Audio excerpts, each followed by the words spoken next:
जिले की हर खबर सबसे पहले आप तक पहुंचाने का वादा, बस यही है एक इरादा। आज ही लगाए अपना पद्मेश डिजिटल सेटअप बॉक्स। नमस्कार, आप देख रहे हैं पद्मेश 24/7 कृष्णा संडे के साथ। न्यूज बुलेटिन की शुरुआत करते हैं हेडलाइन से।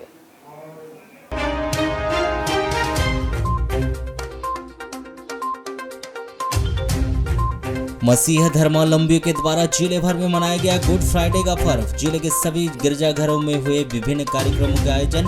नगर में निकाली गई क्रॉस रैली।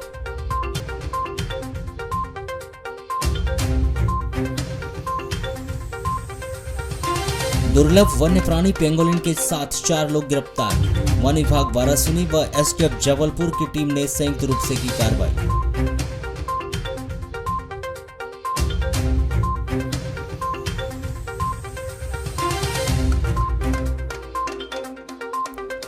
उन्नीस वर्षीय लड़की के साथ दुष्कर्म करने के बाद शादी करने से मुकरा आरोपी। दुष्कर्म करने के आरोप में देवेंद्र लीलारे 30 वर्ष ग्राम आरंबा निवासी के विरुद्ध अपराध हुआ दर्ज।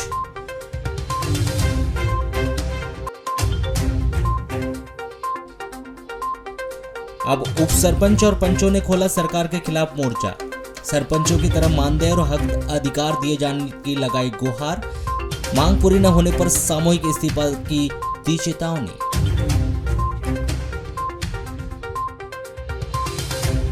शुष्क हवाओं ने बदला मौसम का मिजाज। मौसम के बदलाव के साथ जिले भर में हुई बारिश। आंधी तूफान में गिरे पेड़, विद्युत प्रवाह हुआ प्रभावित।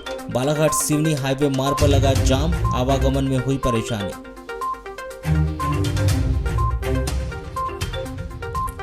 बस स्टैंड में नहीं है पेयजल की व्यवस्था। नगर पालिका के द्वारा लगाया गया वाटर एटीएम भी वर्षों से पड़ा है बंद। स्थानीय लोग कर रहे हैं प्याऊ लगाने की मांग। गढ़वाल महिला मंडल के तत्वाधान में संगीत में श्रीमद् भागवत कथा रसोत्सव सप्ताह का आयोजन दिनांक 2 अप्रैल से 8 अप्रैल तक स्थानीय अग्रसेन भवन में किया जा रहा है। स्थानीय अग्रसेन भवन में प्रतिदिन श्रीमद् भागवत में उल्लेखित प्रसंगों को कथावाचक पंडित भुवन कृष्ण दुमुई के मुखार बिंद से सुनकर भक्त भाव विभोर हो गए और भक्ति के सागर का वे आनंद ले रहे हैं। श्रीमद् भागवत पुराण आयोजन के 6वें दिन श्री कृष्ण और रुक्मिणी विवाह के प्रसंग को संगीतमय ढंग से प्रस्तुत किया गया, जिसमें उपस्थित जन सहसा ही श्री कृष्ण रुक्मिणी विवाह प्रसंग में शामिल होकर भक्ति भाव में डूब गए। भक्तों ने नृत्य और जयकारों के माध्यम से विवाह की शुभकामनाएं दी और भक्ति धुन पर जमकर थिरके। जाकर के उन्होंने कारागृह से महाराज उग्रसेन को बंदी खाने से रिहा किया।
शुक्रवार की शाम शुरू हुई बारिश के बीच नगर के गुजरी बाजार परिसर में उस वक्त हड़कंप मच गया जब गुजरी बाजार स्थित एक मकान में लगे विद्युत मीटर में आग लग गई। शुक्रवार की शाम करीब 5 बजे का यह घटना बताई जा रही है, जहां Satpura chamber of commerce and industries Balaghat के अध्यक्ष राजेंद्र अग्रवाल के घर के बाहर लगे विद्युत मीटर में आग लगने से विद्युत मीटर पूरी तरह जलकर खाक हो गया। बारिश के बीच विद्युत मीटर में स्पार्किंग के साथ ही आगजनी की घटना होने से गुजरी परिसर में हड़कंप मच गया, जहां मीटर जलता देख स्थानीय दुकानदारों ने रेत डालकर मीटर में लगी आग पर काबू पाया, लेकिन तब तक विद्युत मीटर पूरी तरह जलकर खाक हो चुका था।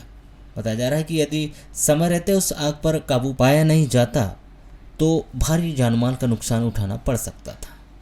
बताया जा रहा है कि राजेंद्र अग्रवाल के घर लगे विद्युत मीटर में आगजनी की यह कोई पहली घटना नहीं है, बल्कि इसके पूर्व भी उनके घर के बाहर लगे विद्युत मीटर में आगजनी की घटना हो चुकी है। आपको बताया कि आज से करीब 1 से 1.5 वर्ष पूर्व जब उनके घर में नया विद्युत मीटर लगाया गया था, उस समय मीटर लगाने के दूसरे दिन ही अज्ञात कारणों के चलते उनके मीटर में आग लग गई थी और उस आग से विद्युत मीटर पूरी तरह से जलकर खाक हो चुका था। उसके बाद लगाए गए दूसरे मीटर में शुक्रवार की शाम आग लगने से मीटर भी पूरी तरह से जलकर खाक हो चुका है। एक बार जब लाइट बंद हुई थी और फिर बारिश शुरू हुई, उस टाइम जब दोबारा सप्लाई शुरू हुई तो जैसी सप्लाई शुरू हुई वैसी मीटर में आग लग गई। आप लोग क्या घर पे थे उस समय? हम लोग अपने ऑफिस में थे और उसके बाद हमको यहाँ से मैसेज मिला कि मीटर में आग लग गई है। तो जब तक हम लोग यहाँ पहुँचे तब तक हमारे पड़ोसियों ने रेत डालकर उसको अंगार को बुझा दिया था और फिर उसके हमने MPV के अधिकारियों से चर्चा की गई, उनसे उनको बताया गया, जानकारी दी गई। उन्होंने आज शहर की विद्युत व्यवस्था तरमरा गई बारिश के बाद, तो उनके पास आदमी काफ़ी बिजी थे, फिर भी उन्होंने यहाँ पे आदमी भेजकर उन्होंने हमारे यहाँ सुधार कार्य करवाया है। अभी चल रहा है सुधार कार्य। भैया क्या लगता है कि क्योंकि इसके पूर्व भी एक बार ऐसे ही आग लगी थी और उसमें पूरा मीटर जो है जल के खाक हो चुका था, इस बार भी वैसे ही हुआ है, तो क्या लगता है क्या आपको? इस बारे में तो मैं टेक्निकली तो मैं नहीं बता सकता, लेकिन मुझे ऐसा लगता है कि मीटर का ही फॉल्ट होना चाहिए। नए मीटर जो आए हैं, पिछली बार भी नया मीटर लगाया गया था और जिस दिन वो लगाया गया था उसी दिन रात को वो जल गया था और आज उसी की जगह जो उन्होंने 1 साल पहले दूसरा मीटर लगाया तो आज फिर उसमें आग लगी और वो भी जल के खत्म हो गया। क्या लग रहा है? वाराणसी थाना के अंतर्गत ग्राम पंचायत गर्रा निवासी हाकफोर्स के जवान भूपेंद्र कुमार बिसेन के साथ मोबाइल नंबर 8453284017 के धारक के द्वारा 2,12,450 रुपए की ऑनलाइन धोखाधड़ी करने का मामला प्रकाश में आया, जिसमें पुलिस के द्वारा अपराध कायम कर जांच की जा रही है। प्राप्त जानकारी के अनुसार प्रार्थी भूपेंद्र कुमार पिता परशुराम बिसेन निवासी गर्रा समृद्धि परिसर थाना वाराणसी में थाने में ऑनलाइन माध्यम से SBI व UVI के खाते से पैसे निकालकर धोखाधड़ी करने की रिपोर्ट उन्होंने दर्ज करवाई। वे वर्तमान में हाकफोर्स कनकी बालाघाट में पदस्थ है, जिसका स्टेट बैंक में जबलपुर में खाता है व union bank of India Ranchi Jabalpur का भी खाता है, जिनमें उनके मोबाइल नंबर 9424379177 दोनों खातों में लिंक है, जिनके 26 मार्च 2023 को mobile SIM out of suspend कर दिया गया व सिम को कस्टमर केयर से संपर्क करने के लिए बोला गया। कस्टमर केयर 1999 पर कॉल लगाने के लिए कहा गया। कस्टमर केयर को कॉल लगाने पर सिम चालू कर दी गई। कुछ देर बाद पुनः दोबारा सिम बंद कर दिया गया। कस्टमर केयर को कॉल लगाने पर दोबारा चालू की गई, जिसके बाद 26 मार्च 2023 को लगभग शाम 6 बजे उनके मोबाइल नंबर पर 8453284017 से एक व्यक्ति का कॉल आया, जिसने अपना परिचय जियो कस्टमर केयर से होना बताया। फिर जानकारी मांगी कि क्या आपने सिम पोर्ट कराई थी, इसलिए वेरिफिकेशन करने की मांग की और सिम की KYC अपडेट कराना है। इसके लिए आप कोई लिंक में जाकर टच करने के लिए कहें। वह लिंक खुलने पर 10 रुपये का रिचार्ज करने के लिए कहा। जैसे ही उन्होंने फ़ोन के माध्यम से रिचार्ज किया, जिसके बाद मेरी सिम चालू कर दी गई। इस प्रकार 29 मार्च 2023 को फिर सिम बंद कर दिया गया, जिसके बाद प्रार्थी को लास्ट ट्रांजैक्शन मोबाइल पर मैसेज के माध्यम से मिलने पर अपना अकाउंट खाते को चेक किया गया, जिसके बाद अपने SBI व UVI बैंक के खाते को लॉक कराया गया व बैंक के द्वारा पासबुक में एंट्री कराई गई, जिसमें पता चला कि यूनियन बैंक से 26 मार्च 2023 को एक रुपये निकाला गया, 28 मार्च को 99,990 रुपये, फिर 29 मार्च 2023 को 99,606 रुपये। इस प्रकार SBI के बैंक से 28 मार्च को 12,450 रुपये किसी अज्ञात व्यक्ति के द्वारा ऑनलाइन के माध्यम से धोखाधड़ी कर निकाला गया। अज्ञात व्यक्ति के द्वारा धोखाधड़ी कर प्रार्थी के खाते से कुल 2 लाख रुपए यूनियन बैंक से व 12,450 रुपये स्टेट बैंक के खाते से ऑनलाइन धोखाधड़ी की गई, जिसमें पुलिस के द्वारा हाकफोर्स के जवान भूपेंद्र की शिकायत पर मोबाइल नंबर 8453284017 के धारक के खिलाफ भारतीय दंड विधान की धारा 419-420 सूचना प्रौद्योगिकी संशोधन अधिनियम 2008 की धारा 436666B के तहत अपराध पंजीबद्ध कर जांच में लिया है। नगर के गोली मोहल्ला स्थित बैंक ऑफ इंडिया में गन लोड करते समय सिक्योरिटी गार्ड से अचानक मिस फायर होने से घायल महिला केसर सुल्ताना का गोंदिया के प्राइवेट अस्पताल में पैर का ऑपरेशन करके 3 छर्रे निकाले गए। घटना के दिन ही जिला अस्पताल से उसे बेहतर उपचार हेतु बैंक के द्वारा रेफर करवाकर गोंदिया के प्राइवेट अस्पताल में भर्ती करवाया गया था। कोतवाली पुलिस ने इस मामले में बैंक ऑफ इंडिया के सिक्योरिटी गार्ड गंगा प्रसाद सहारे के विरुद्ध आपराधिक प्रकरण दर्ज कर जांच पड़ताल शुरू की है। इस सिक्योरिटी गार्ड के द्वारा लापरवाही पूर्वक उपेक्षापूर्ण कार्य करने से यह उक्त घटना हुई। आपको बताया कि 6 अप्रैल को सुबह 9:30 बजे इस बैंक में अचानक गोली चलने से एक महिला के पैर में 3 छर्रे घुस गए थे। घटना के दौरान जब इस बैंक में बैंकिंग कार्य चालू था और केसर सुल्ताना अन्य महिलाओं के साथ लाडली बहना योजना के डीवीडी फॉर्म भरने के लिए बैंक के पास शटर के पास लाइन में खड़ी थी, उस समय इस बैंक का सिक्योरिटी गार्ड गंगा प्रसाद सहारे बैंक के अंदर शटर से कुछ दूरी पर बैठकर 12 बोर की दोनाली बंदूक को लोड कर रहा था। तभी इस सिक्योरिटी गार्ड के हाथ से अचानक 12 बोर की बंदूक स्लिप हो गई और तेज आवाज के साथ बंदूक से गोली निकली जो शटर में छेद करते हुए बाहर निकली और शटर के पास लाइन में खड़ी महिला केसर सुल्ताना के दाहिने पैर के पिंडली के नीचे इस गोली ने 3 छर्रे घुस गए। बैंक कर्मचारियों ने घायल महिला केसर सुल्ताना को जिला अस्पताल में भर्ती किया था। जिला अस्पताल पुलिस चौकी ने प्रधान आरक्षक महेंद्र मस्कोल ने इस महिला का बयान लेकर अस्पताल तहरीर अग्रिम कार्रवाई हेतु कोतवाली भिजवाई थी। वहीं बैंक ऑफ इंडिया के माध्यम से इस महिला को जिला अस्पताल बालाघाट से रिफर करवाकर गोंदिया के निजी अस्पताल में भर्ती कराया था, जहां उसके बाएं पैर के पिंडली के नीचे ऑपरेशन करके 12 बोर की 2 नाली बंदूक के 3 छर्रे निकाले गए। महिला के ऑपरेशन के बाद स्वास्थ्य उपचार का पूरा खर्च बैंक ऑफ इंडिया के द्वारा वहन किया गया। यह घटना इस बैंक के सिक्योरिटी गार्ड गंगा प्रसाद सहारे के द्वारा 12 बोर की 2 नाली बंदूक से रखरखाव में लापरवाही बरतने और उपेक्षापूर्ण कार्य करने से घटना घटित हुई। कोतवाली पुलिस ने इस मामले में सिक्योरिटी गार्ड गंगा प्रसाद सहारे के विरुद्ध धारा 336, 337 के तहत अपराध दर्ज कर जांच शुरू की है।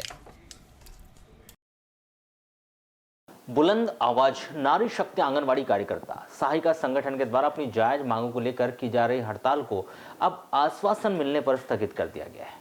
आपको बता दें कि 16 मार्च से जारी बुलंद आवाज नारी शक्ति आंगनवाड़ी कार्यकर्ता व सहायिकाओं के द्वारा अपनी लंबित मांगों को लेकर हड़ताल की जा रही थी, जिसे 7 अप्रैल को स्थगित कर दी गई।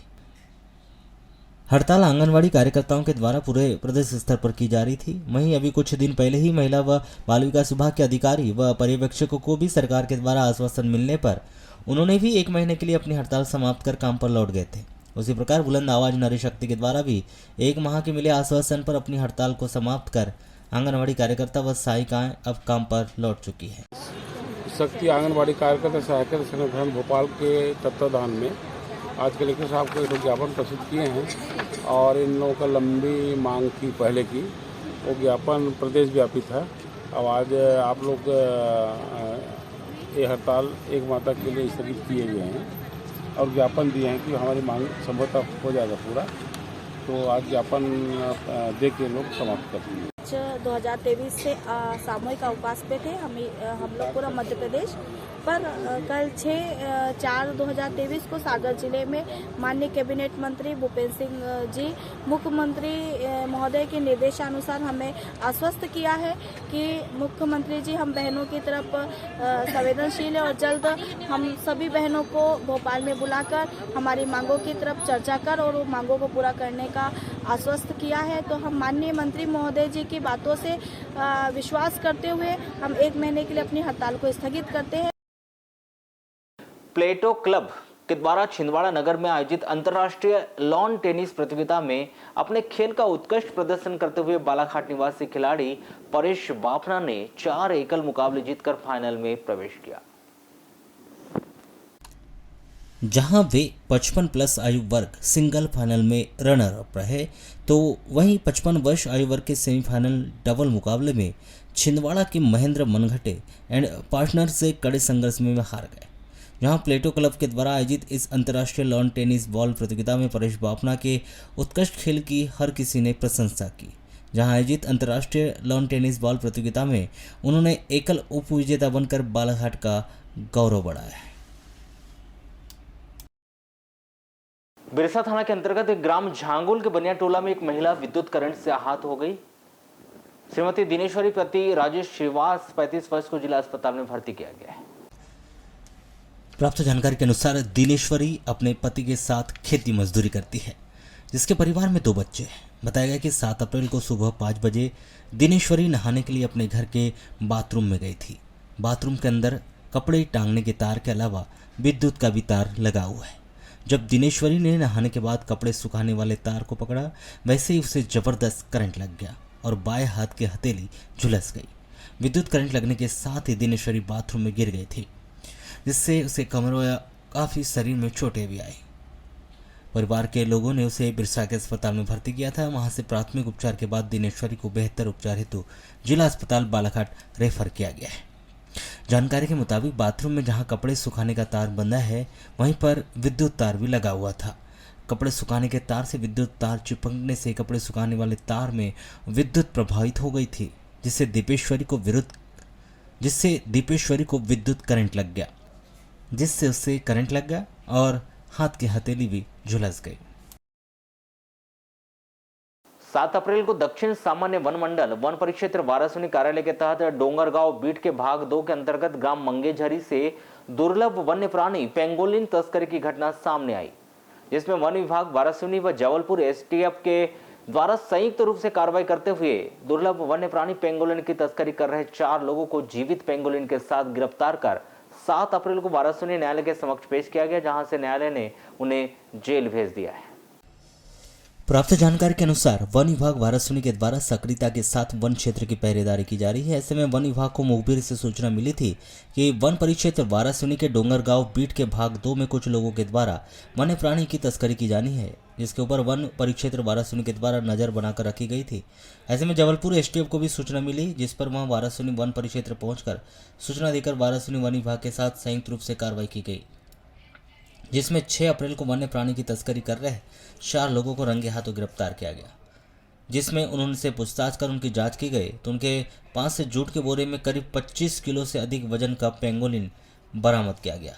जिसके बाद गिरफ्तार किए गए 4 व्यक्तियों को वारासुनी वन परिक्षेत्र लाया गया, जहां उनसे पूछताछ की गई तो उन्होंने बताया कि उनके गाँव के खेत में उक्त पेंगोलिन मिला था, जिसके बारे में उन्हें कुछ लोगों ने बताया था कि इस प्रकार का यदि कोई वन्य प्राणी मिले तो वह खरीदना चाहेंगे, जिसको लेकर वह लोग ग्राहक की तलाश कर रहे थे। जिस पर वन विभाग के द्वारा 4 आरोपियों के खिलाफ वन्य प्राणी संरक्षण अधिनियम 1972 की विभिन्न धाराओं के तहत अपराध पंजीबद्ध कर 7 मार्च को उन्हें वाराणसी न्यायालय में समक्ष पेश किया गया, जहां से उन्हें न्यायालय ने जेल भेज दिया। उक्त प्रकरण में वन विभाग के द्वारा जीवित पेंगोलिन के साथ यशलाल पिता हुकुमचंद कटरे उम्र 37 वर्ष निवासी बलीपाट टोला मंगेझरी, राजेश पिता बाबूलाल मस्कोले उम्र 41 वर्ष मंगेझरी, अनंतराम पिता रामदास बहटवार उम्र 35 वर्ष निवासी छोटी कुमारी, दिव्यांशु पिता उदयलाल झारिया उम्र 30 वर्ष निवासी सरेका थाना बालाघाट को गिरफ्तार किया। वही बताया जा रहा है कि इस मामले में 2 आरोपी अभी भी फरार चल रहे हैं। वहीं अन्य आरोपी बनाए जाने की बात भी कही जा रही है। टाइगर स्ट्राइक फोर्स जबलपुर और वन परिक्षेत्र वाराणसी अंतर्गत ये कार्रवाई हुई है, संयुक्त कार्रवाई। ये हमारी बीट डोंगरगांव भाग 2 मंगेझरी गांव से हमें 4 आरोपियों से जीवित वन्य प्राणी पेंगोलिन जो दुर्लभ है, बहुत कम मिलता है, वो हमने जब्त किया है। कितनी संख्या में? ये 1 है। रामपाली पुलिस ने एक 19 वर्षीय युवती के साथ जबरदस्ती दुष्कर्म करने के आरोप में आरोपी देवेंद्र पिता तेजलाल इल्लारे 30 वर्ष ग्राम आरंबा थाना खैलांजी निवासी के विरुद्ध अपराध दर्ज कर जांच शुरू की है। इस आरोपी ने इस लड़की से दुष्कर्म करने के बाद बैठक में लड़की से शादी करने के लिए कहा था, किंतु वह बाद में शादी करने से मुकर गया। अपराध दर्ज होने के बाद यह आरोपी अपने घर गांव से फरार भी हो गया है, जिसकी तलाश की जा रही है। जानकारी के मुताबिक यह 19 वर्षीय लड़की देवेंद्र लिल्लारे की रिश्तेदार है और वह इस लड़के के घर में आते जाते रहता था। 28 मार्च की रात्रि में जब यह लड़की घर पे अकेली थी, माँ घर पर नहीं थी और भाई पड़ोस में रिसेप्शन में चला गया था, तभी देवेंद्र लिल्लारे लड़की के घर आया और देवेंद्र ने इस लड़की को बहला फुसला कर उसके मर्जी के खिलाफ जबरदस्ती दुष्कर्म किया। लड़की ने इस घटना के संबंध में अपने परिवार वालों को भी बताया। इस दौरान देवेंद्र लिल्लारे की अच्छी खासी धुनाई भी हुई थी। इस घटना के संबंध में थाने में रिपोर्ट न करते हुए गांव में बैठक कर इस मसले को सुलझाने का प्रयास किया गया था। बैठक में देवेंद्र लिल्लारे से इस लड़की के साथ शादी करने के लिए कहा गया था।